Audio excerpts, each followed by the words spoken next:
Most people see inflation as nothing more than rising prices, a temporary inconvenience caused by supply shocks, bad policies, or unfortunate timing. But inflation is not an accident, and it is not a mistake. Inflation is the largest, quietest, and most systematic wealth transfer mechanism ever engineered in modern history. Every day, your money buys a little less, not because the system failed, but because it is working exactly as designed. Who controls the future is not decided by elections or speeches, but by who understands this mechanism and who does not. To uncover the architecture behind this silent transfer, we must travel back to the 18th century, to a thinker who understood money more deeply than kings, merchants, or generals ever did, Richard Cantillon. Cantillon discovered a law hidden beneath the surface of economies, a rule so uncomfortable that it is rarely taught directly. Money does not enter the system evenly. It never has, and it never will. Those who receive new money first always gain. Those who receive it last always lose. This is not ideology, it is mechanics. What later became known as the Cantillon Effect reveals an uncomfortable truth. When new money is created, it does not rain down equally on society. It flows. It moves in a direction. When a central bank or a ruler creates money out of nothing, that liquidity flows first to banks, government spending channels, and large corporations. This elite layer spends the new money before prices adjust, before the public even realizes what is happening. They buy real estate, equities, land, energy, and resources at yesterday's prices. By the time this money trickles down to the factory worker, the cashier, the teacher, or the pensioner, the damage is already done. Prices have risen, assets have been secured, purchasing power has been drained. When your salary finally increases, the value has already been diluted. The theft has already occurred. History is filled with blood-stained examples of this process. In ancient Rome, emperors financed endless wars by diluting the silver content of the denarius coin, reducing it from over 90% silver to nearly worthless metal. The palace and the army spent these coins at face value, while ordinary citizens discovered, too late, that their savings could no longer buy bread. The betrayal was complete before it was visible. A similar disaster unfolded in 16th century Spain. Ship after ship arrived from the Americas carrying mountains of silver. Spain believed itself to be unimaginably wealthy, but silver flooded the economy faster than real production could grow. Nobles and large merchants, closest to the source of the new money, enriched themselves. For peasants and workers, prices quadrupled. And what was supposed to be a blessing became a poison.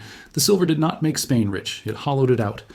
Inflation is legalized theft, executed quietly and with plausible deniability. Governments understand that raising taxes directly is politically dangerous. Inflation, by contrast, is invisible. It allows states to reduce the real value of their debts without ever admitting it. Savers are punished. Borrowers who own assets are rewarded. You believe you are storing value in a bank account, but in reality you're clutching a melting block of ice. And while you watch it dissolve, those who designed the system use the water to irrigate their empires. On August 15, 1971, the last remaining anchor between money and physical reality was cut. When President Richard Nixon announced that the US dollar would no longer be convertible into gold, even temporarily, the world entered the age of fiat currency permanently. From that moment on, money became nothing more than a promise backed by confidence and enforcement. Central banks were granted the power to create unlimited currency with no physical constraint. And with that power, the Cantillon Effect was no longer local or episodic. It became global. In the modern world, money itself is debt. Every new unit is born as a liability. Every expansion of liquidity is another shackle quietly placed on someone else's future. This financial alchemy reached its most refined form through a policy known as quantitative easing.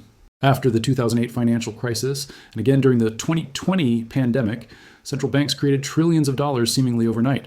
But this money did not flow to ordinary people. It flowed into financial markets, into banks, into hedge funds and asset managers. Stock markets soared. Real estate prices exploded. Meanwhile, real wages stagnated. Those who already owned assets became exponentially richer. Those who did not found themselves permanently locked out. Losses were socialized. Profits were privatized. This is not corruption. It is doctrine. But this system does not merely reshape balance sheets. It reshapes minds. Inflation is psychological warfare. It destroys patience. It punishes saving. It rewards speculation. When money loses value over time, restraint becomes irrational. People are pushed toward debt, risk, and constant consumption.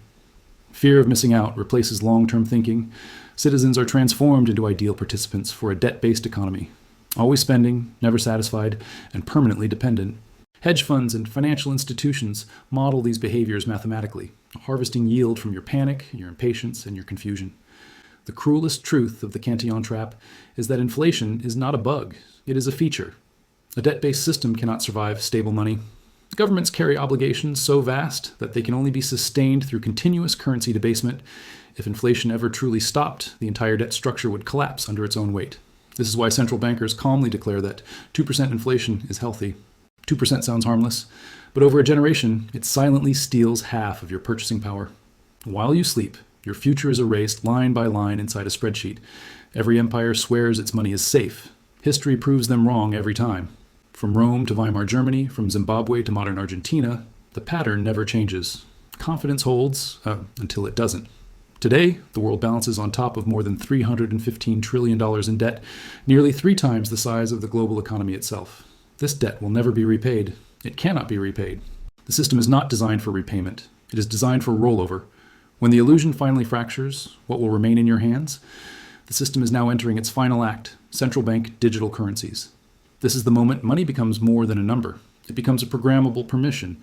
An algorithm decides what you may buy, where you may buy it, and how long your money is allowed to exist if you fail to spend it.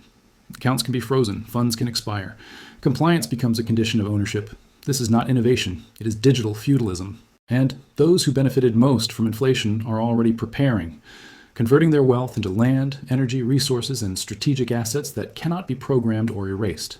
The rest will be handed approved credits and told they are still free. Real wealth has never lived on a screen. It does not glow green or red.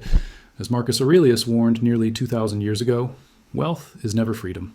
True wealth exists outside the system. Land you can touch, skills no one can devalue, and character no crisis can confiscate. Every currency in history has died.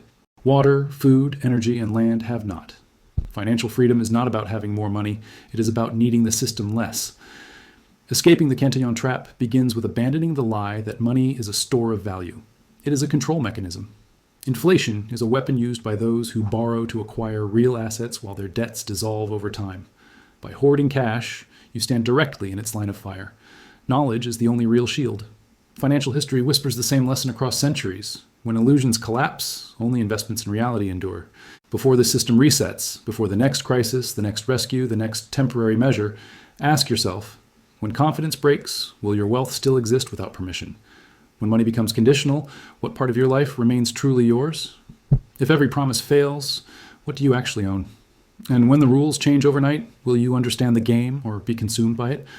History has answers. I merely show you where to look. And if this deep financial journey has given you a new perspective, like the video and subscribe, because the real story begins the moment you recognize the system you're living inside.